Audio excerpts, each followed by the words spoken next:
So today I'm going to introduce you to another extraordinary listing, and I'm so excited about this one. We're going to take a tour with the seller, Robert, my client, and he's going to tell you a little bit about the history. So extraordinary properties don't have to be just about bedrooms and bathrooms and square footage.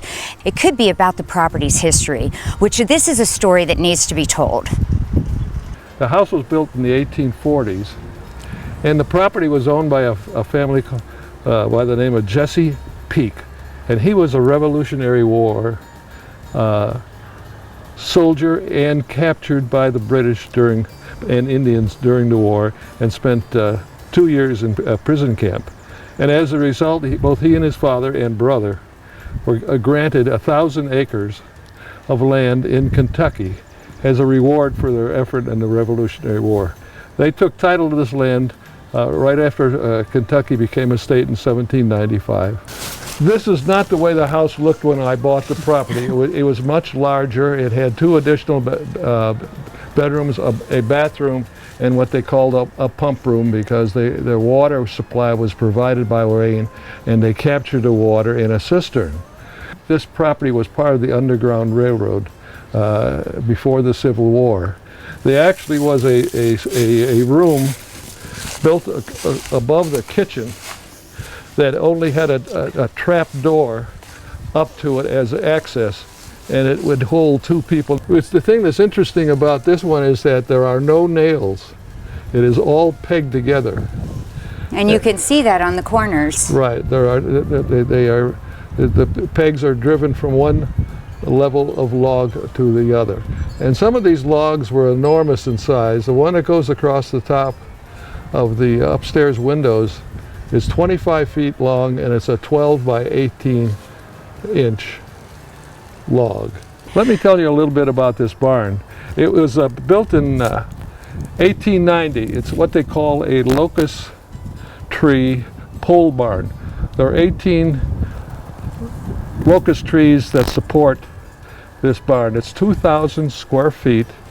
It has a concrete floor, which I put in at the time I bought it, and then I had it resided and took out the doors that vented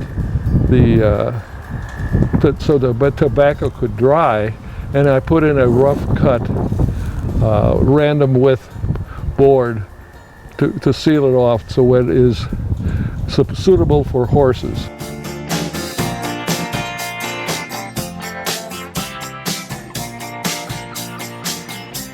After 2 years of investigating log houses, which is what we wanted, we found a firm up in Petoskey, Michigan that offered a white cedar type wood, which is a very decay and pest resistant type of lumber.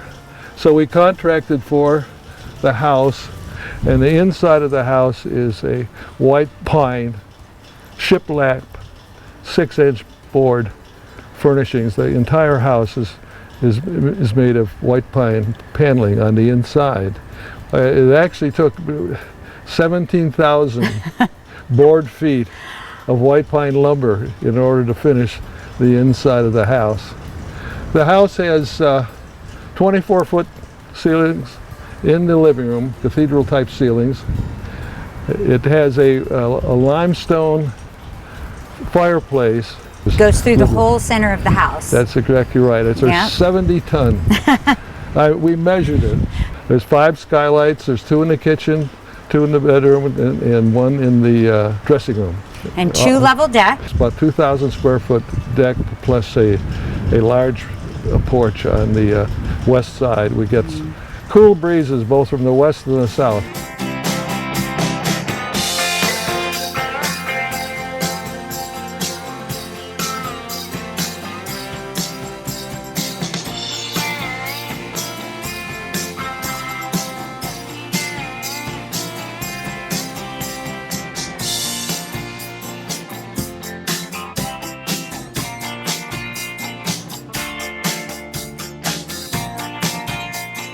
This house looks like it could have been built yesterday, and that's what really amazes me. It's 30 years old, but it's in perfect condition.